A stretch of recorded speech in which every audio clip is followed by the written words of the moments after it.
Hey, Steve Stein from Guitar Zoom here again. Thank you so much for joining me. This is step number 2 in our learning how to build an effective guitar solo. Okay? So what we're going to do here is we're going to start talking a little bit about phrasing. Now, I was just jamming in that little video, and I'm not going to replicate that exact thing because I don't even know what I played. But I do want to talk to you a little bit about the art of phrasing. Now, phrasing to me is oftentimes like talking to somebody. If you make all of your sentences exactly the same length and with the exact same inflection, it begins to sound very robotic. And we don't want to do that. So part of what we want to think about as guitar players is organizing our movements on the fretboard in different ways and starting and ending on different points instead of always thinking, like if I did 1 and 2 and 3 and 4 and...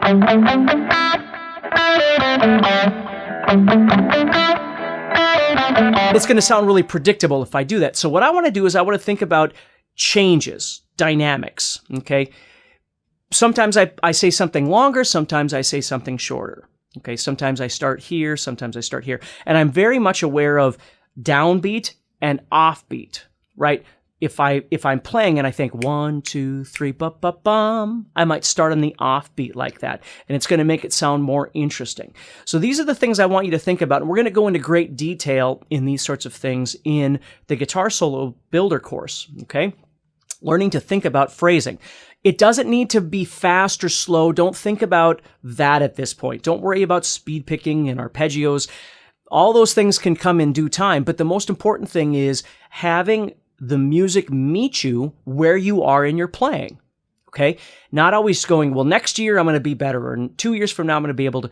Don't think of it like that. Think about what you can do right now with the knowledge that you have.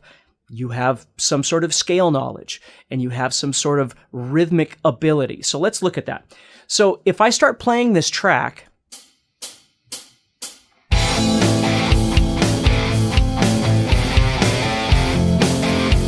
I want you to think about that, because as I start playing, and I'm just going to keep this real basic, I'm just going to start with pentatonic. But what I'm going to do is I'm going to take my scale and I'm going to start moving around. Now, right now, I'm not worried about melody. That's something that we talked about in the first one, and I would want to create some melodic ideas across my fretboard that I can attach to. Right now, what I want to do is I just want to think about this phrasing idea of making different sized phrases.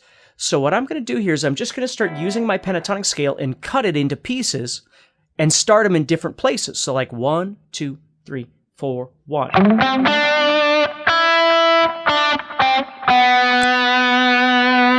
There's that note we talked about in the first video, right? So I have 1, 2, 3, 4, 1.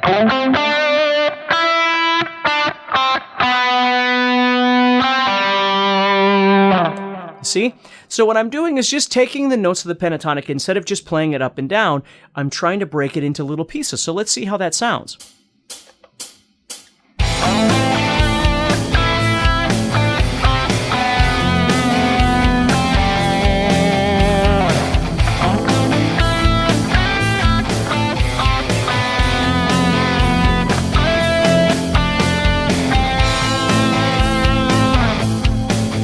Okay?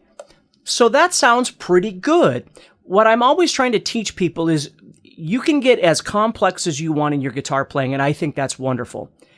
But when you lose sight of these two key elements, learning how to create a basic melody and learning how to phrase, these are the things that when people hear you, I always call it authentic. I don't know what else to call it. I don't really use the word master or something like that because I don't even know what it really means to master something. I think you can always get better at whatever it is that you're doing.